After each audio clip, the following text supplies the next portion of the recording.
Assalamualaikum warahmatullahi wabarakatuh. Eh, Bapak Ibu, ya silakan dibuka ininya renstra yang kemarin. Ya, ini saya share screen dulu ya. Saya share screen. Ini contoh aja Bapak Ibu. Monggo kalau yang dibuat itu sudah yakin gitu ya strateginya. Sebentar. Oke, ini kan kemarin saya kirim seperti ini ya, matrix toast gitu ya. Matrix toastnya saya kirim seperti ini Bapak Ibu. Terus ini ada kekuatan dan kelemahan gitu yang terpilih Bapak Ibu. Memang ada dua versi yang saya buat ya, yang ininya banyak dengan yang apa namanya yang kemarin bentuk kekuatannya lebih banyak dan seterusnya. Tapi kalau saya cek sebetulnya isinya mirip semua. Oleh karena itu kalau yang hanya pas ada 7 ini misalnya masing-masing 7 itu sebetulnya bisa mencakup semua. Bapak Ibu bisa lihat slide saya ya. Bisa lihat ini saya perbesar. Nah, Bapak Ibu, ini contohnya kalau kita menyusun strategi kelemahan dan peluang, Bapak Ibu. Nah, ini tadi misalnya kita punya di sini, misalnya di sini contohnya kekuatan apa, gitu ya. Terus peluangnya apa. Terus di sini juga ada kelemahan apa, peluangnya apa, gitu ya. Termasuk juga yang ancaman.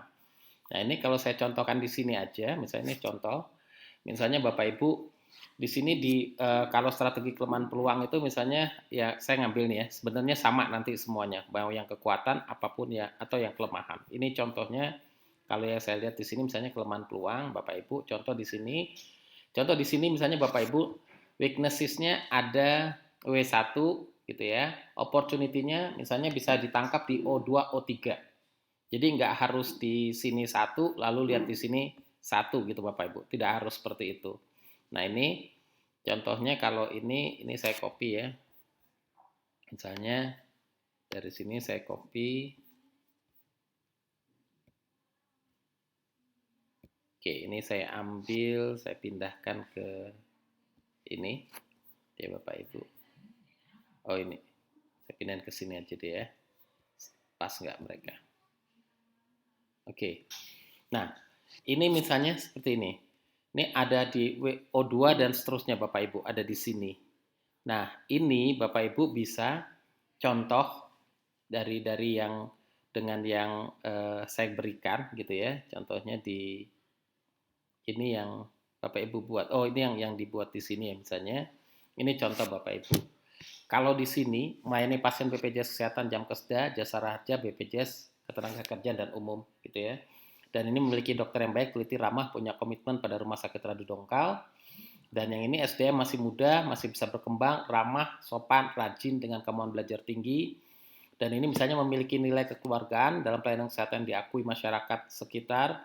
Terus tarif lebih murah dibandingkan pesaing dan kualitas sama baiknya dengan pesaing. Atau rumah sakit memiliki kapasitas 100 TT dan masih bisa berkembang karena memiliki lahan yang luas. Terus pola penyakit dalam memiliki pasien terbanyak gitu ya Bapak Ibu di Pemalang Selatan.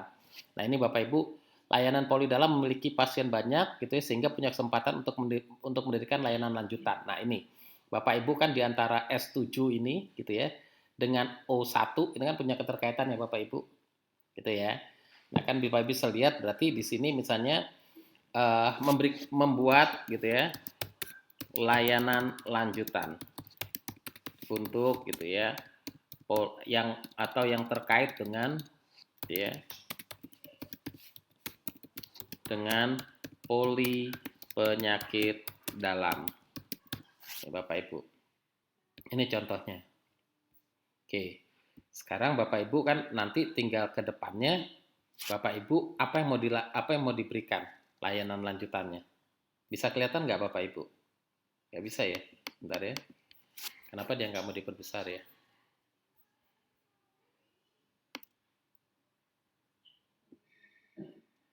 Ini nggak mau diperbesar ininya. Tapi bisa lihat Bapak Ibu di screen. Bisa kecil banget ya. Oke, tapi ini contohnya, ini saya kurung dulu misalnya. Saya nggak tahu kenapa ini nggak bisa sebentar ya. Saya kurung dulu. Misalnya kan S7 gitu ya, koma O1 kan gitu ya. Jadi dari S7 dan O1 itu bisa menyusun strategi. Strateginya misalnya atau membuat layanan lanjutan terkait dengan polipenyakit dalam. Nah, kira-kira layanan lanjutannya apa Bapak Ibu? Kan gitu ya. Misalnya kan gini Bapak Ibu, kalau pasiennya banyak gitu ya dan seterusnya, terus Bapak Ibu lihat di daerah Bapak Ibu ada tidak layanan HD gitu ya. Karena kan poli penyakit dalam itu kelanjutannya HD, jantung dan seterusnya misalnya kan gitu ya. Nah, itu dilihat dari kemampuan rumah sakit, terus Bapak Ibu bisa melihat juga data pasien. Apakah dari penyakit dalam tadi itu yang gagal ginjal itu tinggi atau tidak di tempat Bapak. Lalu kalau gagal ginjal tadi tinggi, misalnya tempat Bapak Ibu, lalu Bapak Ibu merujuk pasiennya ke rumah sakit lain misalnya. Gitu ya. Karena menggunakan perlu menggunakan mesin HD misalnya. Nah, itu kan kedepannya Bapak Ibu ingin mengembangkan apa di sini? Monggo yang terkait sama layanan penyakit dalam yang Bapak Ibu bisa lihat gitu ya. Terus Bapak Ibu di sini rumah sakit memiliki kapasitas TT dan masih bisa berkembang karena memiliki lahan yang luas nih. Perkembangan rumah sakit masih potensial karena kebutuhan TT daerah Pemalang masih kurang dalam jumlah penduduk. Maka kira-kira apa layanan yang bisa diberikan Bapak Ibu? Misalnya seperti itu. Oh, ini bisa Bapak Ibu diperbesar. Bisa lihat ya Bapak Ibu? Nah, bisa lihat sekarang Bapak Ibu? Kan ini ya Bapak Ibu, di S6 gitu ya, dan O2 itu kan punya keterkaitan tuh Bapak Ibu. Gitu ya. Nah, apakah Bapak Ibu ke depannya mempunyai rencana tidak gitu ya, untuk melakukan pengembangan rumah sakit gitu ya. Misalnya memperbanyak TT gitu ya, sehingga tadi atau memperbanyak layanan dulu. Kalau TT-nya masih masih apa namanya bornya masih rendah, maka Bapak Ibu jelas apa namanya agar bornya itu meningkat gitu ya. Nah, gimana bornya meningkat? Misalnya menambah layanan dan seterusnya misalnya. Nah, terus apalagi Bapak Ibu yang bisa dilakukan? Misalnya atau memang kalau bornya itu di rumah sakit Bapak Ibu sudah tinggi gitu ya, 80-90%, maka Bapak Ibu punya kesempatan untuk membuka bor baru. Kan gitu ya. Nah, tentunya untuk bisa membuka bukan bukan bor baru, membuka menambah TT gitu ya. Tapi tentunya dengan menambah TT konsekuensinya adalah bagaimana Bapak Ibu bisa meningkatkan bornya juga setelah TT-nya ditingkatkan. Oleh karena itu kaitannya dengan layanan apa selain itu. Nah, ini kan misalnya di sini membuat layanan lanjutan, misalnya lalu menambah TT itu kan masih ada keterkaitan, logikanya kan gitu ya Bapak Ibu. Nah, kayak gitu Bapak Ibu. Nah, ini caranya menyusun. Bisa juga Bapak Ibu di sini apalagi di sini tarif lebih murah gitu ya, memiliki nilai kekeluargaan atau SDM. Nah, itu bisa kaitan dengan apa yang ada di sini gitu ya. Nah, misalnya Bapak Ibu kalau di sini kan ada peningkatan kerjasama industri misalnya. Terus yang kedua mendapatkan kemudahan untuk klaim pembiayaan jam kesda, tren pasien meningkat terutama PBI kelas 3, terus sinkronisasi pendaftaran WA JKN Mobile untuk mempermudah pendaftaran. Nah, ini bisa dikaitkan dengan apa yang ada di sini Bapak Ibu. Nih Bapak Ibu lihat S1 melayani pasien BPJS, jam kesda, jasa raja, jasa raharja, BPJS Ketenagakerjaan Umum dan seterusnya. Nah, ini punya keterkaitan dengan O5, O6 misalnya Bapak Ibu. Nah, gitu ya.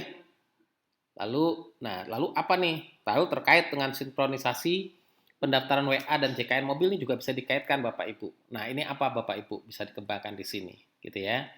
Terus di sisi lain, layanan geriatri yang masih dikembangkan dan punya prospek yang baik karena punya penduduk di usia karena punya penduduk usia tinggi di Pemalang. Nah, ini bisa ditingkatkan ke mana Bapak Ibu?